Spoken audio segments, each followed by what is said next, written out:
Hello guys, आप में से सब लोग यही सोच रहे होंगे कि अब प्रीता क्या करेगी, एनजीओ के पास जाएगी या फिर पुलिस के पास। एक्चुअली बात ये है, गवर्नमेंट के रूल्स के अकॉर्डिंग प्रीता ना तो एनजीओ के पास जा सकती है ना ही यहाँ पर पुलिस के पास, क्योंकि गवर्नमेंट ने ये रूल लागू किया हुआ है कि किसी भी सीरियल्स में ऐसा नॉन वायलेंस सीन नहीं होना चाहिए जिससे अहिंसा का प्रताप हो।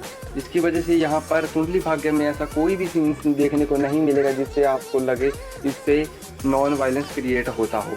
अब होने वाला ये है कि यहाँ से दो ट्रैक चालू हो सकते हैं। पहला कि अब सबको जानते हैं कि सरलिन से लड़ने के बाद अब माहिरा चली गई है प्रीता के पास उससे लड़ने के लिए, उसे खरी खोटी सुनाने के लिए।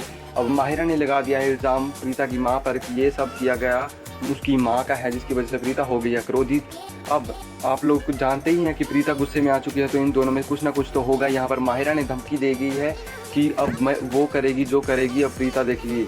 इसका मतलब ये है कि या तो प्रीता की जान को खतरा है या माहिरा प्रीता को मारने की कोशिश कर सकती है। तो पहला ट्रैक ये था कि प्रीता को मारने की कोशिश की जा सकती है माहिरा से। अब हो सकता है कि माहिरा मारने की कोशिश करे जिसकी वजह से वो एक्सपोज हो जाए पूरे लूथरा हाउस के सामने, जिसकी वजह से यहाँ पर माहिरा का ट्रैक हो सकता है ख़त्म। दूसरा यहाँ पर हो सकता है कि महेश लूथरा, अब आप लोग सभी जानते हैं कि पूरे लूथरा हाउस में प्रीता की सपोर्ट में करने वाला कोई नहीं है, ना ऋषभ ना राखी जो दो थे वो भी नहीं। अब कुछ नहीं कर सकते, प्रीता कुछ नहीं कर सकती।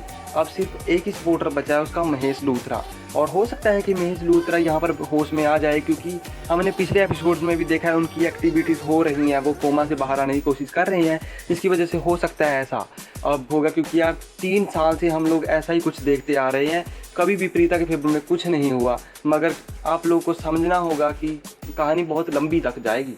तो थैंक यू फॉर वॉचिंग।